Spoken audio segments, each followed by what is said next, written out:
Hi guys, welcome back to entrance. ఈరోజు మీకు చూపించబోయే రెసిపీ ఏంటో తెలుసా? ఆయిల్లెస్ వెస్ట్ గోదావరి స్పెషల్ కాజా బిర్యానీ. ఇది వెస్ట్ గోదావరిలో చాలా ఫేమస్. ఇందులో మనం ఆయిల్ అనేది అసలు వాడము. ముందుగా దీనికి కావాల్సిన ఇంగ్రీడియంట్స్ ఏంటంటే కేజీ చికెన్ తీసుకుందాం, ఆనియన్స్, టమాటాలు, బిర్యానీ సామాన్లు, పుదీనా, కొత్తిమీర, పచ్చిమిర్చి, అల్లం వెల్లుల్లి పేస్ట్, గరం మసాలా. ఆయిల్ ఎక్కువ వేసుకొని ఆనియన్స్ని పొడుగ్గా సన్నగా కోసుకుని ఇలా డీప్ ఫ్రై చేసుకోండి. ఇది బాగా ఫ్రై అయిపోవాలి.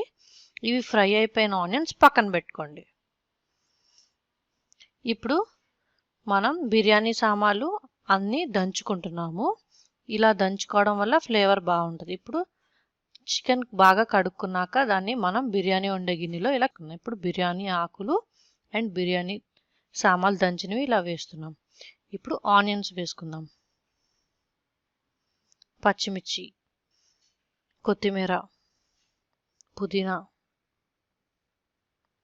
టమాటా ముక్కలు, గరం మసాలా, అల్లం వెల్లుల్లి పేస్ట్, కారం సరిపడినంత. ఆల్రెడీ పచ్చిమిర్చి వేసాం కాబట్టి సరిపడినంత కారం వేసుకోండి. సరిపడినంత సాల్ట్ వేసుకోండి. సాల్ట్ మనం బియ్యం ఎసరు పెట్టేటప్పుడు కూడా వేసుకుంటాము, సో బ్యాలెన్స్గా వేసుకోవాలి. పసుపు. ఇప్పుడు మనం ఫ్రై చేసుకుని పెట్టుకున్న ఆనియన్స్లో సగం ఆనియన్స్ ఇందులో వేస్తున్నాము, మిగిలిన సగం తర్వాత వేసుకోవాలి. ఇప్పుడు కొద్దిగా నెయ్యి వేస్తున్నాం. దీన్ని మనం బాగా కలుపుకుందాము. ఈ ఫ్లేవర్స్ అన్నీ చికెన్ ముక్కలకి బాగా పట్టేటట్టు బాగా కలుపుకుందాం. ఇప్పుడు కర్డ్ వేసుకుందాం. గడ్డ పెరుగు అయితే బాగుంటుంది. బాగా కలుపుకున్నాక ఇలా వచ్చింది. ఇప్పుడు మనం లెమన్ పిండుకుందాం. లెమన్ కూడా ముందుగానే పిండుకొని బాగా కలుపుకోండి. ఇప్పుడు నేను పిండుతున్నాను.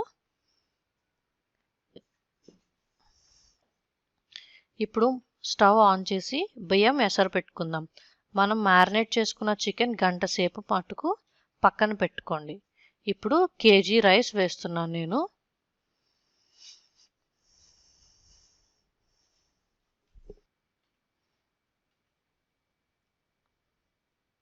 అందులో కొద్దిగా ఆయిల్, కొద్దిగా సాల్ట్ కూడా వేసుకోండి.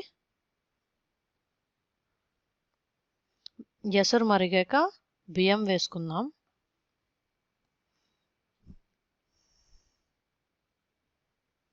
మ్యారినేట్ చేసుకుని పెట్టుకున్న చికెన్ గంట సేపు తర్వాత ఇలా స్టవ్ మీద పెట్టుకుందాం. ఇలా పెట్టుకుని 15 మినిట్స్ పాటు ఉంచుకుందాం.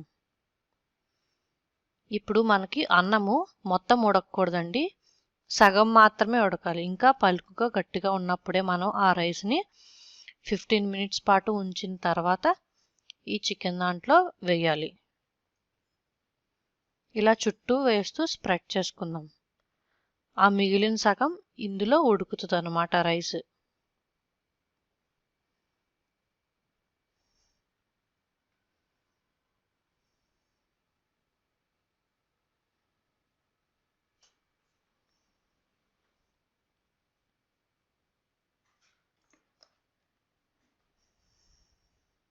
ఇలా బియ్యాన్ని అంతా తీసుకుని, సగం ఉడికిన బియ్యాన్ని అంతా తీసుకుని చికెన్ పైన 15 మినిట్స్ పాటు ఉడికిన చికెన్ పైన ఇలా స్ప్రెడ్ చేసుకుని మూత పెట్టుకుందాం. ఆవిరి పోకుండా మూత పెట్టుకోవాలి. ఆవిరి పోకుండా మనం వాటర్ పెట్టుకున్నాము కంచంలో. ఇప్పుడు చూసారుగా రైస్ ఎలా ఉందో, పలుకు పలుకుగా.